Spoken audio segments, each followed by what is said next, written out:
Now we're breaking into our programs for the second time tonight. 1, 2, 3, 4! Fucking! You're listening to Reverberations with Ramar. Fucking! With your host, Greg Ramar. Fucking! Exclusively on Antihero. No! Didn't you see you? Why did you go?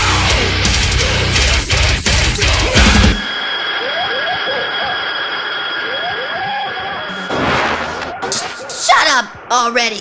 Damn! Rob Watson, singer, frontman, lyricist for the band Lionheart. Tell me, have you ever lost somebody? What I have, it hurts so bad. Why would I lost somebody? Lost a brother. He was 18 years old. He was 18 years old. Rest in power. Rest in power. Rest in power. Now he's living in the sky. We're looking down on me. Forever having my back. They're watching over me. But every time I hear the name, my heart breaks. And every time I feel the pain, there's no escape. Rest in power. Rest in power. Gone but not forgotten. Cause you're looking down and watching. Do you ever feel a pressure to up yourself from album to album? What do you do to motivate yourself going into the next session of recording and writing? I think everybody does, yeah. I think if you're in a band and you take it seriously, I think you definitely want to put out something better every time. It's a little bit different for us, though, because it's not our career and it's not... I've already gotten to live my dream. We already played all over the world. I got to play with bands I grew up loving. I mean, we got to do a small tour with Blood for Blood. So after that, I could have killed myself, and I would have been happy. It would have been over for me. It's fine. So, I mean, we honestly, truly do it for fun. So there's a lot less pressure now than there was back when we were like really trying to make it happen, you know. And ironically enough, now we're actually bigger than we were back then when we really were trying. So I don't know if that has something to do with it, but especially me, I've relaxed so much in the writing process, and I just write exactly what I want to write, period. I say whatever the fuck I want to say, and that's it.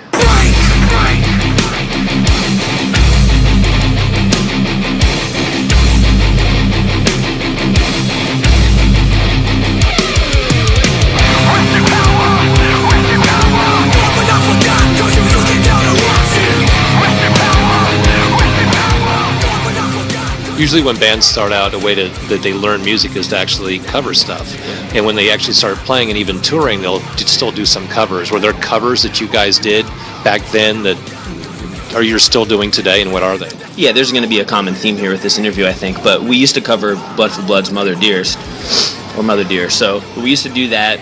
I think that's honestly the only cover that we ever really did.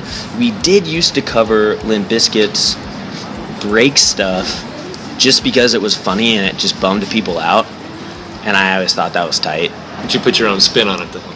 No, we just covered it, but we only covered like the first 30 seconds, and more often than not, like people would just be bummed, and then they talk like hella shit online, which made me just do it even more, because if you can't take the joke, and I mean, you know, people take themselves way too seriously, so we try to cover the corniest shit possible, which was how the Limp Bizkit thing happened. Why you need me? I will defend, cause I'm alive, yeah. Why you need me? I will defend, cause I'm alive, yeah. Right away, I take what's mine. You get what? Coming for you. What I speak remains untrue, cause I'm alive, yeah. And I defend what's mine for you. What I speak remains untrue, cause I'm alive, yeah. And I defend what's mine. And here we are in beautiful Pleasanton, California. I was scoping some of your Facebook stuff, and it says that you're Northern California based. Yeah. But you did not put Livermore. But no, we got people all over the place. So when the band started, I was living in San Francisco. This would have been like 2004. And then, San Francisco was just too expensive to live in at that time. I was 18 years old. I had $0, so it was terrible.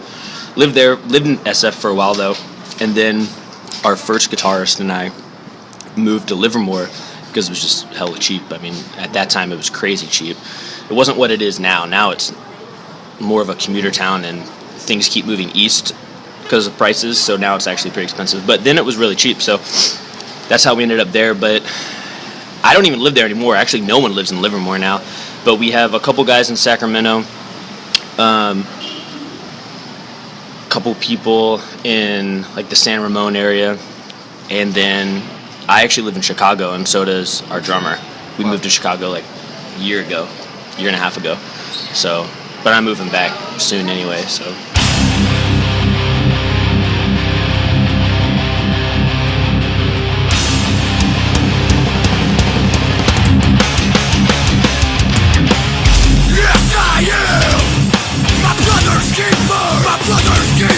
What was it that drew you to this style of music? Two things. One, the lyrical content. The first real hardcore band that ever got into was Blood for Blood, and I pretty much, when I first got into it, I didn't even know the difference between hardcore or punk or whatever back then. I just thought I was listening to punk stuff, AF, Blood for Blood, all that type of stuff, and I didn't even realize it was hardcore really. I just thought it was like a better version of punk. I just thought it was a heavier version of punk. But the lyrical content of it stuck out to me. Like when I was probably 10, 11, 12 years old or something. And at that time especially, I feel like there was a ton of political punk and things like that. I mean, there still is, obviously. But it was way heavy, at least in the CDs that I had back then and the compilations I was getting. That's all it really was, and I couldn't really relate to that because I was like 11 years old and I didn't give a fuck what was going on with any of that shit. But I was going through a bunch of shit. I mean, we were poor. I mean, life was just shitty, no different than a lot of other people. And so I never really connected with it. I liked it because it was pissed, but I didn't like what it was pissed at. I couldn't relate to it. Then I got a hold of some Blood for Blood tapes, shit like that, and it just changed my whole entire life because finally somebody was talking about shit that I actually could relate to and could feel and understood.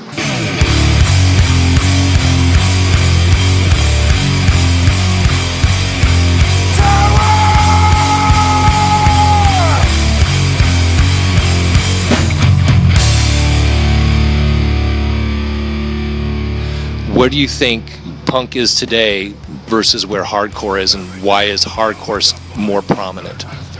I mean, I think it's hard even now, more so than it would have been. I feel like every year it gets so much more marginalized, and there's so many more subgenres for it that you can't even. I mean, I don't even know what punk is anymore, and frankly, I honestly don't even know what hardcore is anymore to some extent. I mean, there's bands like, I don't know, what's a good example? Turnstile and Blood for Blood, both quote-unquote hardcore bands, but I mean, you couldn't be farther apart in terms of style and sound and lyrical content. So I mean, I don't know. I don't even know. Honestly, I don't even know how to answer that question, actually. How would you describe the hardcore ethos? What does it mean to be hardcore? Yeah, see, that's the thing. I couldn't, because it's so different for people now. For me, though, it's not even so much as the musical style as it is the lyrical content. I think that's what's different nowadays versus, I mean, I just keep going back to Blood for Blood because that, to me, Blood for Blood is the definition of hardcore band, in my opinion. That is the best hardcore band of all time, and they embody everything that I enjoy and like about hardcore. That's, so to speak, that's like your genesis. And I don't mean the band, I mean Bible-wise. I mean, that's that is it. That is completely it. I mean, that before that, it was whatever to me. When I heard them, it was like, holy shit, like, I'm not the only person that is that fucked up. I'm not the only person that thinks all this shit. I'm not the only person that's that pissed. Like, I'm not the only just lunatic. You know what I mean? But nowadays, I don't think there's as much honesty in it. I mean, there's bands that do it, and there's bands that do it right, and there's bands that I enjoy, but I just think it's different nowadays, in my opinion, at least. Who are some bands for you right now? If it seems weird to keep saying hardcore in light of what we were just saying, but let's just call it hardcore. Who are some bands that are at the top of their game right now for you? Lifeless from Pennsylvania. Band is insanely heavy, and they're awesome. And I love his lyrics. He's got great lyrics. Lifeless for sure. Band called Wisdom in Chains. I love them. They've been around for a long time, and they're still killing it, so that's awesome. I don't even listen to hardcore anymore. Well, what do you listen to? I listen to 90s R&B all day, every day. Nice. That's the story of my life. Nice. At this point, if I'm not listening to Blood for Blood, I'm probably listening to Genuine.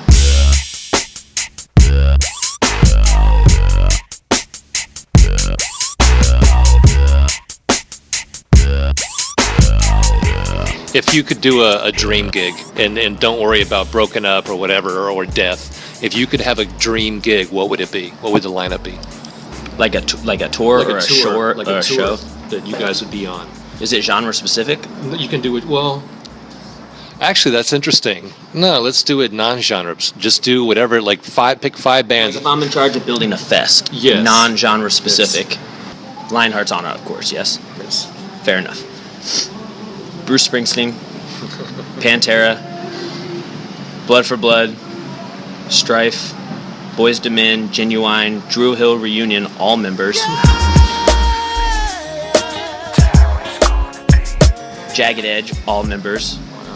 Mighty Mighty Boss Tones, Desmond Decker. Get up in the morning, slaving for bread, sir, so that every mouth can be fed. Who else do I want on this party of mine? See, I said Boyz II Men, right? Yes. That includes all members because they've recently been touring. Last time I saw them, they were missing one of the dudes. Without the deep vote. Yeah, guy, the bummer. baritone guy. Yeah, I don't like that. Bone Thugs, all members.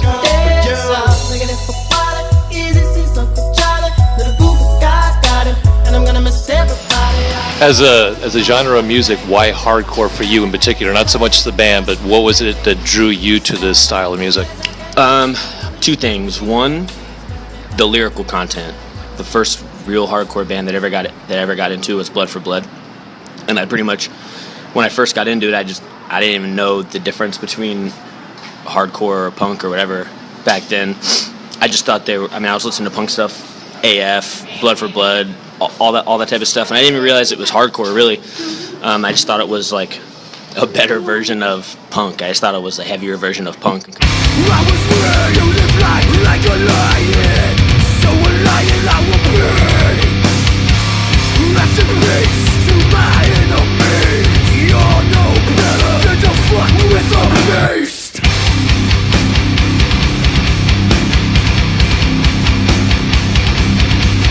Like me. Don't fuck with a beast. I don't even know what punk is anymore, and frankly, I honestly don't even know what hardcore is anymore to some extent. I mean, there's bands like Turnstile and Blood for Blood, both quote-unquote hardcore bands, but, I mean, you couldn't be farther apart in terms of style and sound and lyrical content. So, I mean, I don't know. I don't even know. Honestly, I don't even know how to answer that question, actually. What does it mean to be hardcore? Yeah, see, that's the thing. I couldn't, because it's so different for people now. For me, though, it's not even so much as the musical style as it is the lyrical content. I think that's what's different nowadays versus... I mean, I just keep going back to Blood for Blood because that, to me, Blood for Blood is the definition of hardcore band, in my opinion. That is the best hardcore band of all time, and they embody everything that I enjoy and like about hardcore. Paranoia's got a stranglehold on my mind. I want to say relief, but not this time. It seems nowadays to stop the structure. I need to drink and drink to forget the future. What's the next step for Lionheart? 2016, what happens? Our album comes out January 22nd. We're doing some West Coast release shows. We're doing some Midwest release shows. Then we're going to Europe for all of February for a headliner out there. We're taking out Kubla Khan and Desolated and this other band called Fall Brawl. They're good. And then come home. I think we're going to do something in the U.S. in the spring, like a full U.S., which we haven't done in a really long time. Nice. I don't think we've done a full U.S. tour since 2012. Go back to Europe this summer for the festivals. Probably do some South America stuff. Just try to get as much in as we can while we can.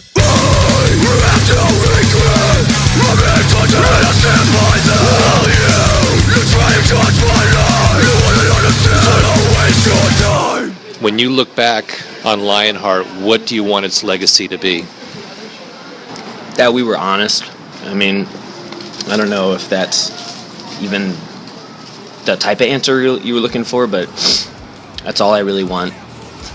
That would be fine with me. I mean, I think we've always been an honest band. We've never really tried to be anything that we weren't. Never really switched up our style. Been singing about the same shit since day one. I still mean it. People have liked it and people have not liked it, but it's been the same. Final question. Somebody comes to a Lionheart show, they've never seen them. What are they going to see? They're going to see a party, straight up. Especially if it's in the Bay. Shit gets wild. I mean, we gig. We have a good time. Like, everybody gets wild. Our shows have been going off lately, so I think if people haven't seen us before, they'd be stoked.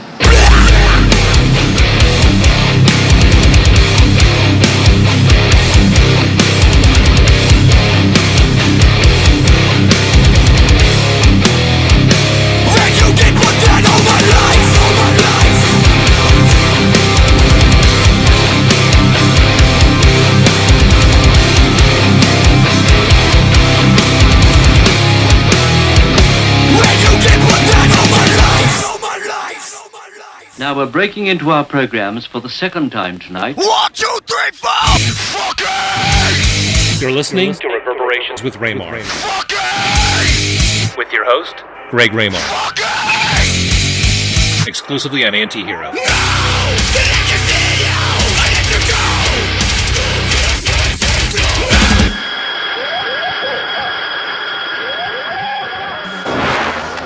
Shut up already. Damn.